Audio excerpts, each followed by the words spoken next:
And they worked extremely hard from where they were 4 years ago to where they are now. They've done a great job. And unfortunately, I think for us, we just dug too big of a hole there in the first half. Had an opportunity there in the first quarter.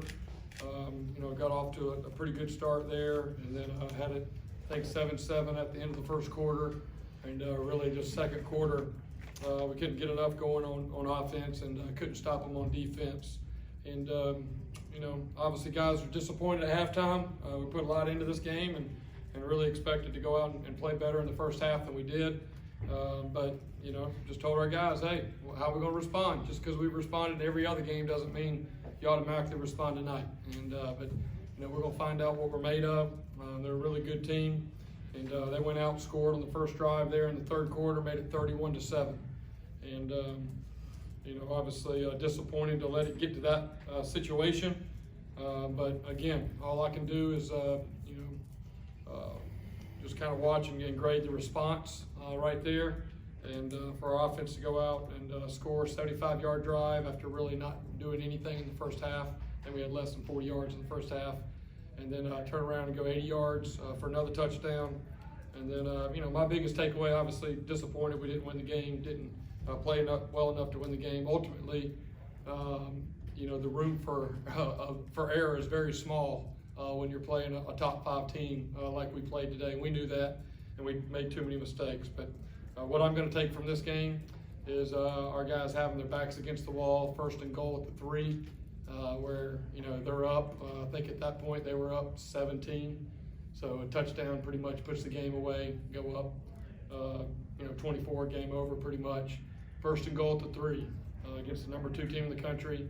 And again, our guys fought 4 straight plays, held them out, got the ball at the 2-yard line, and offense went 98 yards against number 3 defense in the country. So, I hate that that's the situation each and every week. But it is what it is. All you can do is just be honest with your team, and exactly what it is, and we're going to get more opportunities. And ultimately, we're just going to have to play better for 4 quarters. We're not a good enough team right now to kind of turn it on and turn it off. But I told those guys in the locker room, obviously we're all sick, really hurt ourselves there in the first half. But man, I'm just proud of how this group continues to fight, continues to play, and eventually that's going to pay off for us. I know that it's the common thing is to fold it in, to quit, divide, start pointing fingers, and woe is me. And these guys refuse to do that, and so we're going to learn from it, and then we got to move on. I think it's good that we played on Friday night. We got a lot of guys banged up, and had some guys that were out tonight as well. And so having 2 days this weekend for those guys to rest up before a big week next week, I think will be really good for us. And we'll learn from the lessons here, then we'll move forward and look forward to going on the road to Tulane next Saturday. All right, any questions? Coach, final couple drives on offense. Donald Jennings is out. What's his status so far? From what you've heard.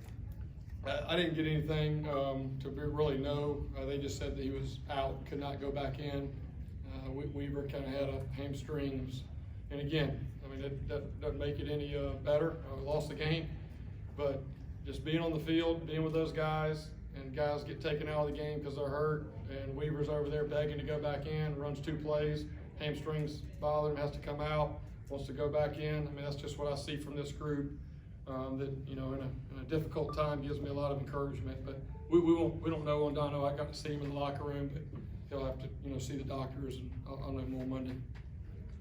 Coach, on the kickoff where they called the fumble, isn't forward progress determined anymore, or is that just? I don't know. At the end of the day, we can't. Our rule is to give the ball to the official, and there's no room for error there. And that was disappointing because we got the ball back. It felt like we were going to go down and score right there, and that's ultimately what led to the 1st and goal stop we had. But that's a judgment call right there. At the end of the day, we can't put the ball on the ground. You can't turn the ball over in those situations against a really good team and expect to have success. Coach, yeah. Brian Batty went down with an injury earlier on in the game. Do you have his current status? Yeah, he was cleared to come back in. I don't think he was quite 100%, but from what we thought it was on the field to 5 minutes later saying that he was good. He put a brace on and wanted to go back out there and was cleared to go back out there. We didn't feel comfortable putting him back on kickoff return with the brace on, but hopefully that was a good sign that he was able to come back. Coach, their offensive line was mammoth. You guys were outmanned, not outmanned, outweighed maybe 40, 50 pounds a man. Still put up a fight. How proud of you of that? Yeah, you know, there were times where we did a good job on the inside run. There's some frustrating times where, again, we just had too many missed tackles. There was a couple times down there on the goal line where, you know, we have the guy in the backfield right there for a loss. There was another time on a 4th down and 2. We got the guy in the backfield and just can't quite finish the way that we need to. So that's something we gotta get cleaned up and get better. But you know, I was proud. I felt like our defensive line played better. I got to go back and watch the tape, but I felt like we got some pressure on their quarterback, very talented player. We were able to affect him a little bit, and you know, I felt like at times we did a better job against the run. I'm really disappointed in that last run because that really was not what the second half looked like, but that's part of it. During that, you know, between the second and third quarter, they had 5 straight scoring drives between the 3 touchdowns, the field goal, and then the touchdown start the second half. Is there something that your defense can do to kind of stop the bleeding and stop the momentum there? Yeah, well, we hope so. I guess we did a little bit after that point, but yeah, it's frustrating. We got to figure it out. We got 2 games to figure it out. We got another week to get better and you know, just be more consistent overall. We're just too inconsistent in some of our alignments and execution defensively. Coach, you spent a bunch of years looking at Power 5 football teams. How close is Cincinnati to being a Power 5 football team? Yeah, I mean, I really don't think about it as Power 5. I guess what I would say is a top 10 team. Yes, I see that in them. You know, they're a talented team. I mean, that corner they had, we purposely did not throw it over there all night long. We put Weaver to the field because that kid's given up 1 reception in 3 years. He's probably gonna be the first pick of the draft at corner. And defensive end 21, kid from Jacksonville, incredible player. You know, they got a lot of really good players that coach extremely well. You know, I just told Coach Fickle after the game that I'll be pulling for them the rest of the year, and I hope they get what they earn and get a spot there in the top 4 because I'd love to get an opportunity to watch them represent us this year. I wanted to follow up on that. I mean, you've coached playoff teams, you've coached against playoff teams. I'm gonna put you on the spot. Do they look like a playoff team to you? Well, I think when they're fully healthy, 1 key part that was missing was 24. He's pretty talented, so I don't want to keep that out there. Yeah, I mean, from where, again, it's a little unfair to ask because I don't really watch everybody else. I'm so busy doing what we're doing. But do I think with their body of work and what I've seen out of them, I think their quarterback's an NFL quarterback. He's super talented. They're really good at wideout. They're really good at offensive line. Their defense is very stout. You know, my vote is they deserve to be in the top 4 before it's all said and done. They'll have opportunities. They got a big game versus a good SMU team next week, and they'll have a couple more opportunities. And there's a lot more football to be played. But yeah, they definitely you know, have our full respect. And again, that's what I told our players. You want to be able to see how you match up, right? And we've had Florida, we've had BYU. You know, we've had some really good teams that we played, and at times we've shown when we're executing and rolling that we really can play with anybody. So that part's encouraging. Now we're just at a point where we got to get on the other side of this and be able to get some victories to show for all the work that these guys are putting in. Really got a chance to see Jimmy Horn's game-breaking speed on that 80-yard crossing route. That's got to be pretty encouraging as well. Yeah, I mean, it's encouraging to me. I mean, I think if you look out there, a lot of those guys who are making plays are all young. And again, Timmy McClain did not have a good first half. I felt like they brought a lot of pressure knowing he's a freshman, and big guys kind of got in his face a little bit. And okay, you got punched in the mouth, how are you going to respond? He went back out there in the second half, man, and again, just kept making plays.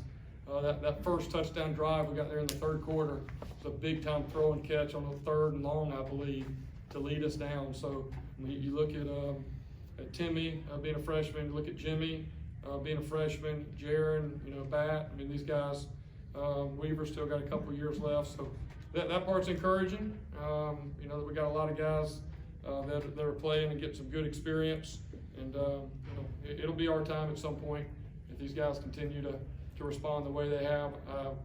I'm more confident than I've ever been that we got really good things ahead of us. For Timmy, on that 98-yard scoring drive, first play nearly looks like an interception, just kind of bounces off the carpet. But aside from that, you know, how good was that for him to bounce back and be able to lead that drive right there? Yeah, that was huge. I mean, usually when you're backed up on the -2 like that, your mindset is, well, let's get the ball out and be able to punt, to be able to switch the field and have a chance. But I think we were down 17 points at that point. So it wasn't a situation where we could just run the ball. We were gonna have to throw the ball out of your back end zone with a true freshman quarterback against one of the top defensive lines in the country and linebackers and all that. And so it was nice to be able to see those guys make those plays. And again, another guy that made some plays on that drive, Holden Willis.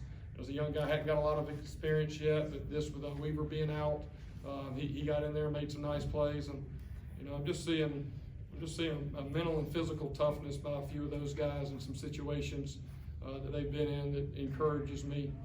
We just gotta put the whole thing together. We're just not consistent enough overall as a team to be able to finish these kind of games. Coach, last week that final touchdown that kind of iced the game, and then this week again, both teams really started to pull and run to the outside. What do you guys have to do to kind of fit it up a little bit better? Yeah, the last touchdown, I think we had those guys out of position and didn't make the tackle. It really was more of an inside the box deal. But yeah, well, I felt like early on, I felt like we did a better job inside the box, and they were able to get on some edges with their quarterback run game, which is part of what they do. You know, blocking down, sometimes you get matched up in man coverage, but yeah, I mean, overall, we're not consistent enough in our run fits and tackling, you know, there by that group. Coach, if you opened up a dictionary and looked up the word warrior, would you see Antonio Greer's picture next to that word? Yeah, he battles. I know that. He battles. He doesn't want to come out. You know, I need to be able to, you know, we had Bellamy was out, unfortunately. He was sick this morning and was out. And so we were a little bit thin there at the linebacker position. I need to be able to find a little bit more depth there to be able to spell him so he doesn't have to play, you know, every snap. But he gives you everything he's got. We're just overall not where we need to be from a depth standpoint to be able to keep up versus these pretty powerful teams and offenses. But he lays it on the line, gives you everything he's got, and I can work with that for sure. And with Antonio and Dwayne not taking part in senior night festivities, have they kind of indicated to you that they're coming back? Yeah. So, I mean, there's no guarantees on this, but I'll say this: I met with 16. You know, when you're dealing with roster management, you know, we have 8 super seniors.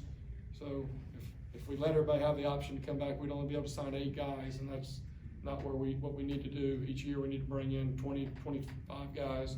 So then you look at your seniors that should be done, but because of a COVID year, they have an extra year, and you have to make decisions on which ones you're going to give an opportunity to come back.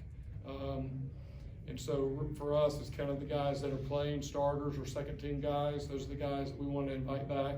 There's 16 of those guys that I met with.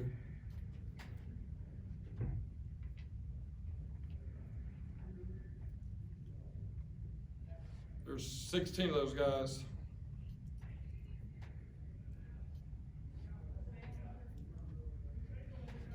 There's 16 of those guys I met with on Monday to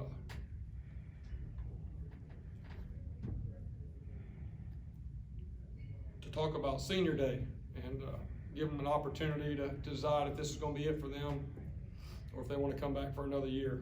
And you know, honestly, going into it, kind of telling the staff, I said, you know, I bet 8 of these guys will come back. 8 of them probably have been around here a long time, been a lot of tough seasons and all that. They're ready to go on with their life. And 16 out of 16 told me they're coming back. And they said they believe in what we're doing, and there's no way in the world that they're going to leave and be somewhere else next year watching us on TV take off. And for me, that's the biggest confirmation that we're on our way. And it's very encouraging to me, and the message from them was exactly the same. If I had a camera right there and listened to their response, it was exactly the same, every single one of those guys. That, you know, they're here, they want to be here for next year, and they know we're close, and they're committed to that. And I'm just telling you, you can look all over the country, and we've won 3 games in 2 years. That's uncommon right there for those guys, so that's what makes me really proud to be their coach, and look forward to having a strong finish with them this year, and look forward to special things ahead. But I'll let those guys make those comments, but there was a reason they weren't at senior day today. Yes, sir. All right, anything Thank you, else? Coach. All right, Thank you, appreciate it. Coach.